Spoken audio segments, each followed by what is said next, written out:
الحمد لله الذي جعل هذه الحياة الدنيا دار تكليف وفناء والآخرة دار الجزاء وبقاء وأشهد أن لا إله إلا الله وحده لا شريك له وعد عباده المتقين بالجزاء الأوفى وأشهد أن نبينا محمدا عبده ورسوله العبد المصطفى اللهم صل وسلم وبارك عليه وعلى آله وأصحابه أهل البر والتقوى أما بعد فيا أيها المسلمون أوصيكم والنفس بتقوى الله عز وجل فهي سبيل السعادة والفوز والنجاح في الدنيا والآخرة. All praises to Allah Azza wa Jal. We praise Him as He is deserved. My brothers in faith and my sisters in faith, I advise myself and yourselves to have the fear of Allah Azza wa Jal.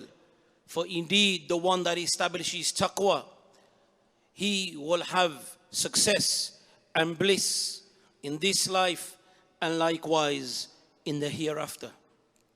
عباد الله تحكم في النفوس حب الدنيا والاستغراق والسير وراء زينتها. My brothers and my sisters, there is something that I wish to discuss that you have heard before, but it is relevant in our time now. Many of us have fallen in love regarding the dunya, and we are drowning in this dunya, and we are chasing its bliss. To the degree أصبح الولاء عند الكثير من الناس لهذه الدنيا الفائنة.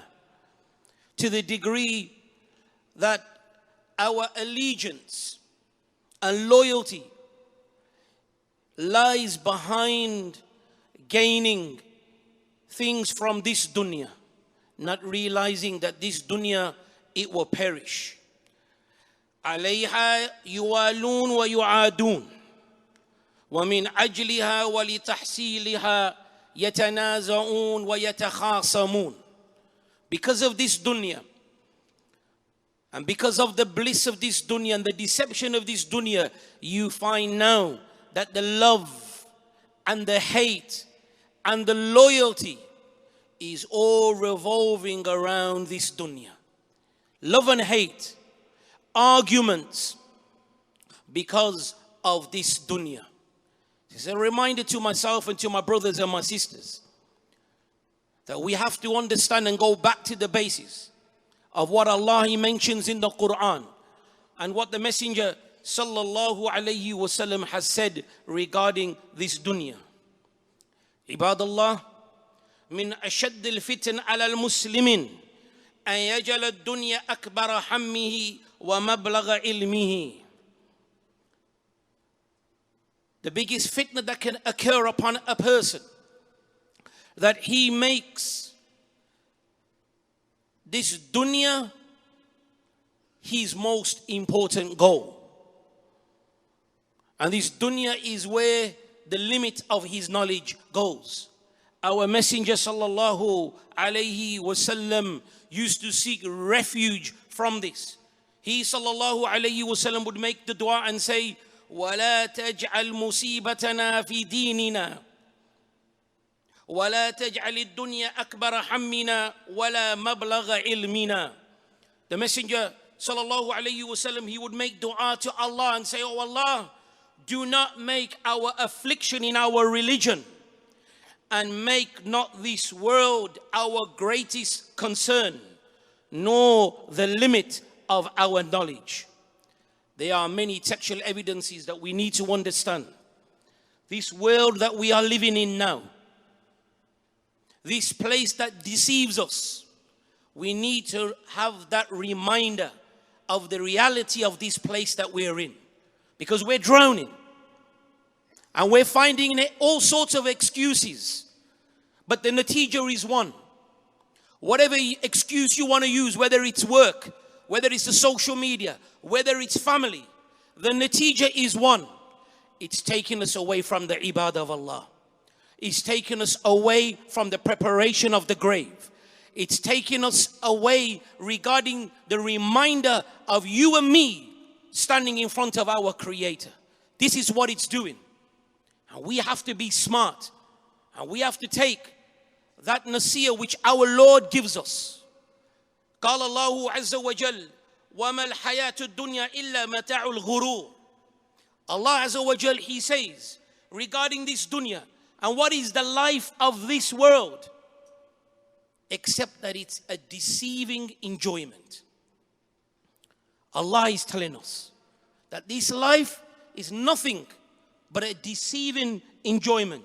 وقال الله عز وجل وما هذه الحياة الدنيا إلا لهو ولعب وإن دار الآخرة لهي الحيوان لو كانوا يعلمون.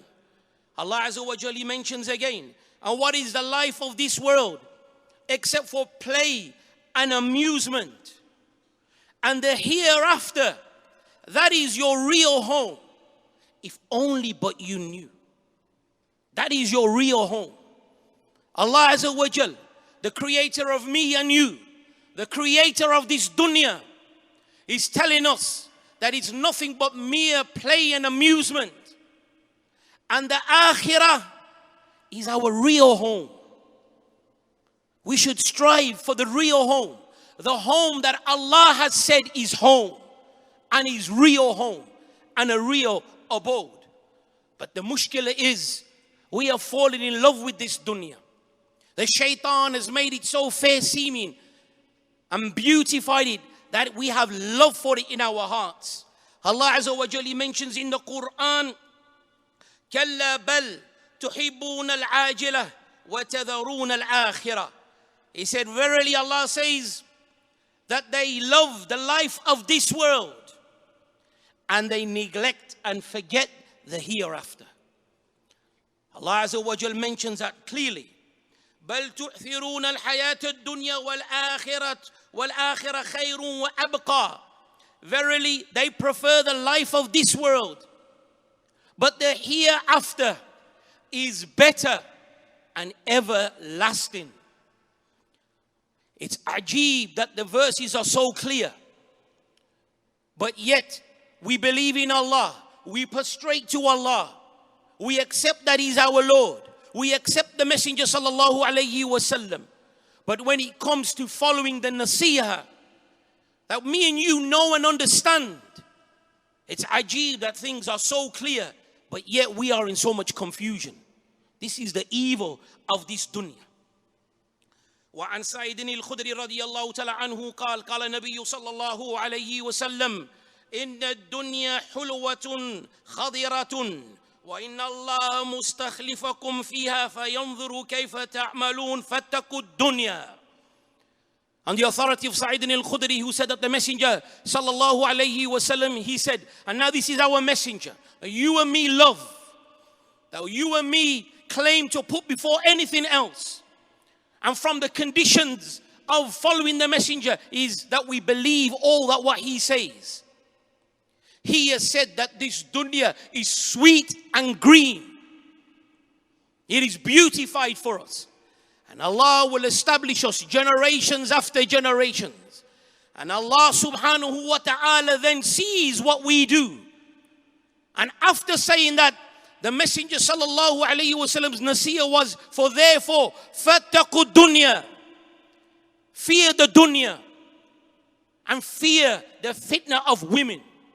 For verily, the first fitna to come to Bani Israel was through their women.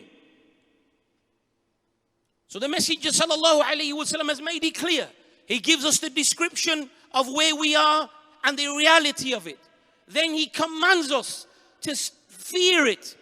And then he adds also onto what's inside of it, which is a great fitna to mankind, the fitna of woman. So fear Allah. Fear Allah.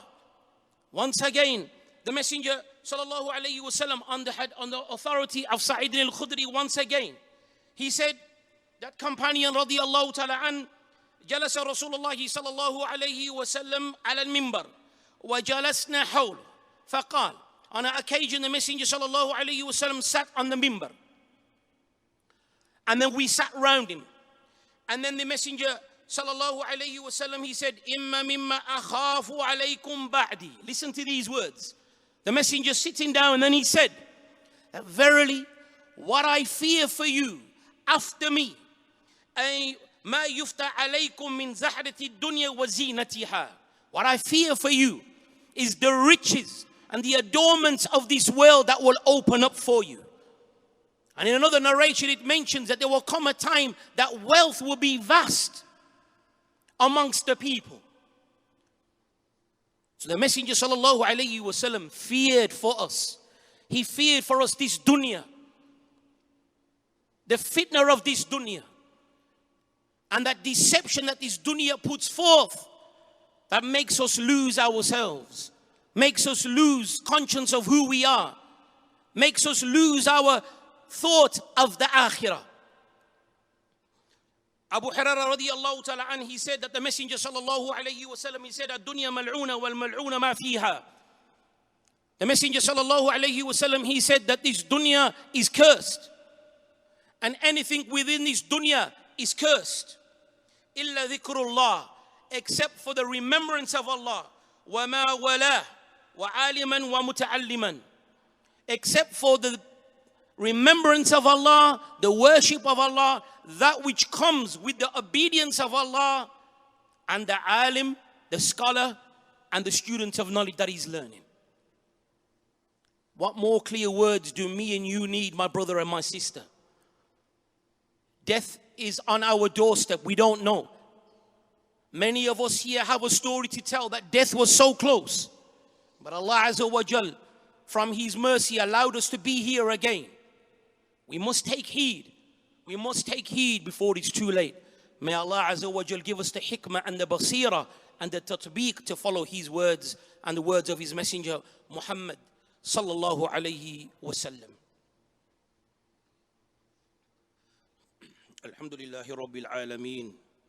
والعاقبة للمتقين ولا عدوان إلا على الظالمين وأشهد أن لا إله إلا الله وحده لا شريك له وأشهد أن محمدا عبده ورسوله صلى الله عليه وسلم تسليما مزيدا أما بعد. Once again, brothers, can you please move forward, please? Make room for your brothers. On an occasion, Ibn Umar, he reports that the Messenger sallallahu alayhi wa sallam akhadha Rasulullah sallallahu alayhi wa sallam bimankibi faqal. He took me by my shoulder, and then he said, kun fi dunya ka'annaka gharibun aw abiru sabil. He gave him that nasihah. The Messenger sallallahu alayhi wa sallam said to him, be in this world like you're a stranger or someone that is just mere passing by, a wayfarer.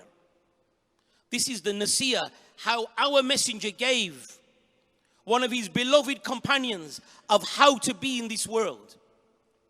And then Ibn Umar, understanding that nasihah, then took it to another level, and took it to a level of understanding that he would say to the people, كان Ibn Umar يقول إذا أمسيت فلا تنتظر الصباح.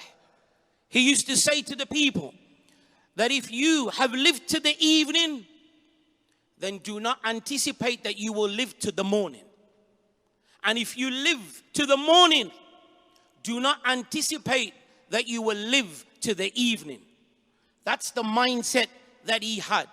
And then he would also then say, وَخُذْ مِنْ صِحَّتِكْ لِمَرْضِكَ, and take from your good health before that sickness comes. Take from your good health what you can put forth for the days of sickness.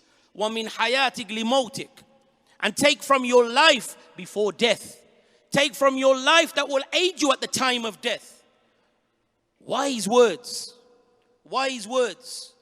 Because the only thing that at death that will aid you and me is not this dunya that is deceiving us. The only thing that will aid us is what we put forth in the pleasure of Allah with sincerity. That's the only thing. By Allah, when death is close, there is nothing of the dunya that you think about. I speak with my own experience. When death is this close, wallahi, you don't think about a car. You don't think about your savings. You don't think about the houses. You don't even think about your children or your family. You're only thinking about La ilaha illallah, I'm going to Allah, how will it be? These are words that we must wake up to, ya ikhwah. Also, the Salaf, they would say, Inna dunya bahrun amiq, qad gharaka fiha nasun kathir. The Salaf, they would say that this dunya is a deep ocean. And many of mankind have drowned in this ocean. The ocean of the dunya. Many have drowned in it. Yahya ibn Mu'adh, he used to say, Ad-dunya khamru shaitan. Man sakhira minha lam yufiq min sakaratiha illa fi askhar al-mawta nadiman ma'al khasirin. Great words that should be written in gold. He said, the worldly life is the devil's intoxicant.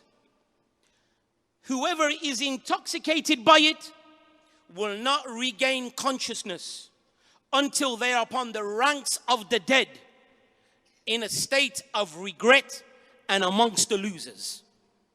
Do not be intoxicated by the intoxication of this dunya and of the devil.